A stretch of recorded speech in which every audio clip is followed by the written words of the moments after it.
How to turn off privacy setting on Roblox.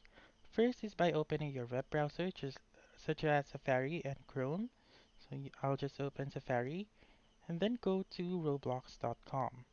Once you're in roblox.com, click on Continue in Browser and then wait for it to load and sign in with your account. Once you have signed in with your account, go to Settings right here on the upper right corner of the screen and then click on Settings and click on Account Info right here. Click on Privacy and make sure to turn off account restrictions right here. So you may know if your account restrictions has been turned on if the toggle button is green.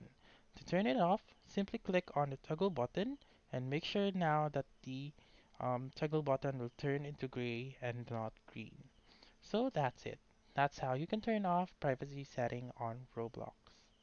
So that's all for this video. Let me know in the comments section if this works out for you.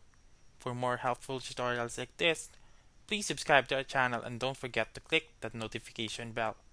Thank you for watching and have a wonderful day.